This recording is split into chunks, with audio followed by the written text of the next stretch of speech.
Pradelis Saumon, la montagne par nature. Émission spéciale montagne, depuis la station de Pradelis-Saumon, en Haute-Savoie. De nouveau, de retour à Pradelis-Saumon dans cette magnifique résidence des Soldanelles qui nous a accueillis pendant toute la semaine. Dernière fois qu'on se retrouve, Dominique. Oui, ça a l'air d'être la fin. Mais oui, ça sent la fin, comme on dit. Mais, avant de finir, on reçoit une invitée de marque. Noélie Borgé, bonjour. Bonjour. Vous êtes musher sur cette station. Expliquez-nous ce que c'est que musher, parce que je vous signale qu'on nous écoute jusqu'à Paris, jusqu'en Normandie. Donc ces gens-là, c'est-à-dire comme moi, on ne sait pas ce que c'est qu'un musher. Alors un musher, c'est tout simplement le pilote du traîneau à chien. Voilà, c'est la personne qui va piloter son traîneau avec les chiens qui vont tirer à l'avant. D'accord. Et dans la station, évidemment, vous proposez des cours, vous proposez des balades pour les gens qui sont ici ? Alors voilà, je propose plusieurs activités. Donc je propose premièrement du baptême, donc pour adultes et enfants. Donc c'est une prestation de 1 heure où je mets à peu près 180 kg par traîneau, 2 adultes, 2 enfants en général.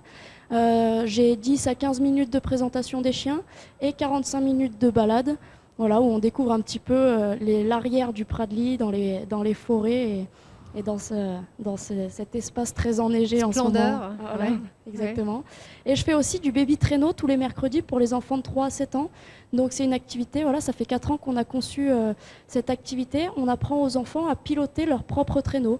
Donc c'est vraiment des petits traîneaux adaptés avec un chien qui va les tirer devant. C'est des cours de 2 heures. Donc la première heure, on leur montre un petit peu comment piloter un traîneau. Et la deuxième heure, on va atteler le chien et on part avec les parents, tous en famille, sur mes parcours pour aller, pareil, faire une découverte et montrer un petit peu aux enfants les premières techniques pour être un jeune musher. Alors, quelle qualité pour être musher ? Alors, pour être un musher, il faut être passionné par les chiens. Voilà, c'est la première chose.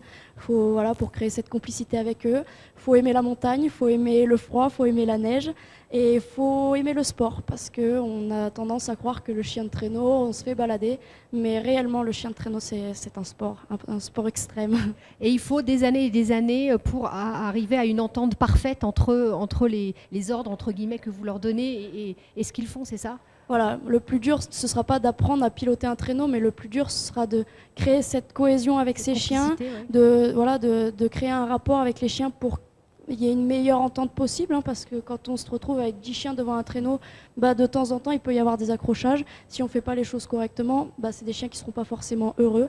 Donc voilà, le plus dur dans ce sport, c'est de créer cette complicité, cette cohésion entre le musher et les chiens. Et aussi la complicité des chiens entre eux, c'est-à-dire que vous ne placez pas, j'imagine, tel chien devant, c'est pas un hasard, vous les placez... Voilà, chaque chien a ses capacités, c'est très important de les respecter pour ne pas les faire souffrir, pour que les chiens viennent chaque heure avec plaisir, parce que sinon c'est pas le but de notre activité. Donc on dira toujours qu'on met les plus rapides, sûrement les plus intelligents à l'avant. Il nous faut le leader à l'avant qui va nous permettre d'écouter les directions, à droite, à gauche, on reste, on repart. Pas forcément le plus costaud. Mais non, jamais le plus costaud à l'avant. On mettra les wheels, donc les wheels c'est les chiens qui seront au plus près du traîneau, ce sera les plus costauds, parce que c'est eux qui ont la charge directement au niveau du dos, donc forcément là il nous faut les chiens costauds à l'arrière. Combien de chiens sur un traîneau Sur un traîneau ça dépendra du poids. En compétition on peut commencer à 2 chiens et on peut aller jusqu'à 16 chiens. Moi sur mon activité, quand j'ai à peu près 180 kg, je mets 10 à 12 chiens. Il faut savoir que chaque chien a la capacité de porter son propre poids. Donc des chiens qui font entre 23 et 30 kg, on se dit qu'avec 10 chiens, on est capable d'avoir 250 voire 300 kg de charge à l'arrière. Quelle race de chien vous pouvez utiliser ? Je ne sais pas si c'est le terme adéquat. De plus en plus de races de chiens pour l'activité traîneau parce qu'en fait, tous les chiens qui ont la capacité de tracter peuvent être des chiens de traîneau. Le husky, c'est le stéréotype. Voilà, on nous vend ça, mais ce n'est pas forcément le chien le plus adapté à nos conditions. C'est des chiens qui sont faits pour des climats froids, du -10, du -15, du -20.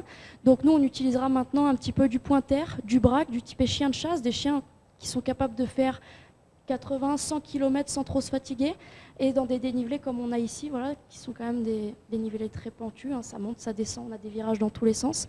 Donc du coup, on utilise du braque, du pointer, de l'Alaskan Husky, de l'Indian Dog et un petit peu de Husky croisé, maintenant des chiens qui sont un peu plus légers et un petit peu moins poilus.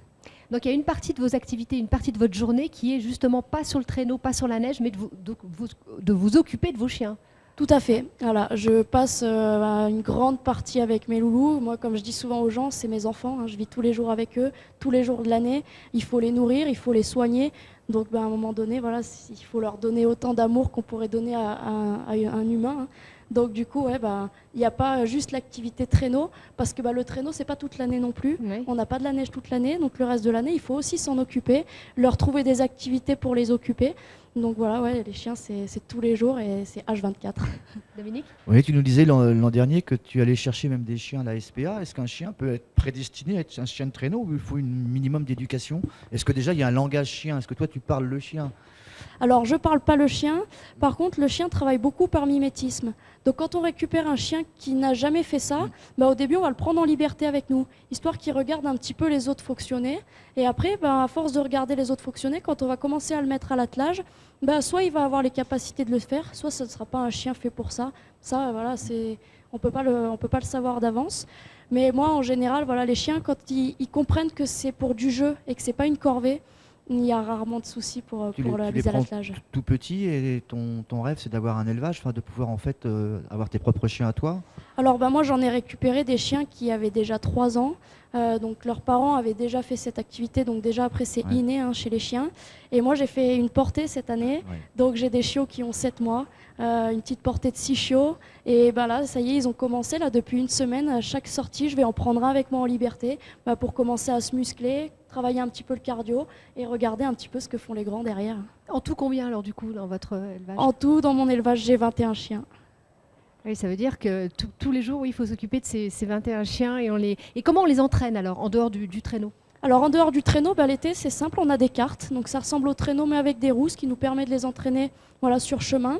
Et j'entraîne beaucoup au quad, parce que le quad c'est un engin qui est aussi lourd qu'un traîneau plein et qui me permet de les faire travailler au niveau musculaire et surtout sur de l'endurance, parce que dès que ça relâche un petit peu, là on allume le moteur, on les suit au moteur et du coup ils sont libres, c'est juste comme si c'était de la liberté, sauf qu'ils travaillent quand même côte à côte et ça les met dans l'esprit pour l'hiver. Ils sont heureux ces chiens, faut le dire, parce que les gens s'imaginent qu'ils ont mal, qu'ils sont malheureux, ils sont heureux, surtout là quand il y a de la neige comme ça, ils sont vraiment contents. Alors souvent les gens quand ils arrivent ils sont un petit peu sceptiques, il ne faut pas le cacher, oh là là, les pauvres ils vont nous tirer, vous avez vu la neige qu'il y a en plus, ça va être difficile. Et quand ils voient que moi j'ai tous les chiens en liberté autour de moi et que dès que je m'approche du traîneau, j'ai les 21 qui sont derrière moi et qui n'attendent qu'une chose, c'est que je les attache, et que du moment où ils sont attachés, ils se mettent à aboyer, ils se mettent à tirer. Prêts à partir. Voilà, ils voient bien que c'est une passion aussi pour eux et que si on leur enlève ça, au contraire, on va les rendre malheureux. Alors, mardi, on a vu passer la Grande Odyssée ici, et alors en regardant tous ces traîneaux et tous ces attelages, on a vu qu'il y en avait certains qui avaient des petits chaussons et d'autres pas. Vous, par exemple, vous les utilisez et à quel moment on l'utilise ou pas? Alors, moi, j'utilise des chaussons de temps en temps, le matin très tôt, par exemple, quand la neige est très dure, un petit peu verglacée. Parce que les coussinets des chiens, c'est un petit peu sensible. Donc, dès que c'est un petit peu verglacé, ils peuvent très vite se couper les pattes. Certains chiens ont les pattes beaucoup plus sensibles que d'autres. Donc, il y a certains chiens où on leur met des bottines, pas d'autres. Souvent, on mettra des bottines aux chiens à poil ras, parce qu'ils n'ont pas forcément ce poil-là sous les pattes qui va les protéger. Mais moi, ce que je fais, c'est que je coupe aussi un petit peu les poils entre les coussinets pour éviter qu'il y ait des cristaux qui se forment, que ça fasse des boulettes et que ça leur abîme les pattes. Tu as une fonction presque de vétérinaire ou pas? C'est vrai que les mushers font de plus en plus les soins spécialisé. eux-mêmes, parce que c'est des frais. On sait refaire des points de suture. On sait soigner tous les chiens, on sait quoi leur donner au moment des gastro, au moment de toutes les petites maladies que les chiens peuvent avoir comme nous. Donc quand on se forme au mushing, on apprend un petit peu les premières techniques de soins. Et quand tu vas faire des courses, tu prends la carriole pour le nombre de kilos de viande, ça doit être impressionnant. Alors les chiens mangent énormément, donc c'est par palette de croquettes par mois. On leur donne de la viande, de l'huile de saumon. Moi je leur donne beaucoup de spiruline. Voilà, c'est un truc qui va beaucoup m'aider cette année. Et je donne que des huiles essentielles et des plantes à mes chiens. J'ai arrêté les antibiotiques, que du naturel. Merci beaucoup Noli d'être venue, Noli Borgé qui est donc musher et qui vous propose sur cette station Pradly-Saumon des cours et des balades. Chien de traîneau, n'hésitez pas à aller la voir. Eh bien c'est fini Dominique. Ce fut une belle aventure. Mais Charlie. absolument, une belle semaine. C'est le moment de remercier. On va remercier d'abord l'Office de tourisme de nous avoir accueillis et toutes, j'allais dire toutes ces femmes, mais non, il y a aussi Christophe, qui nous ont permis de pouvoir faire tous ces reportages. On remercie évidemment les soldats Danel, cette magnifique résidence qui nous a accueillis toute la semaine. On remercie les services techniques de la station qui nous ont aidés à installer tout le studio et l'antenne, et puis évidemment tous les invités. Donc vous avez été la dernière que nous avons accueillie sur ce plateau. Merci Dominique. Merci Véro. On sort faire un tour de ski un tour de motoneige. Allez, c'est parti. Et puis on vous remercie d'avoir été aussi fidèles et resté encore fidèles. Je rappelle le www.sensationhall.fr pour revoir tout ce qu'on a fait pendant la semaine, et puis évidemment 105.7 pour nous écouter. Merci aussi à Francis et à Vincent et Aurélie qui étaient derrière la caméra et derrière la console. Salut à tous. À l'année prochaine. Au revoir. Toute l'équipe de Sensation est à la montagne pour une émission spéciale depuis la station de Pradely-Saumon en Haute-Savoie.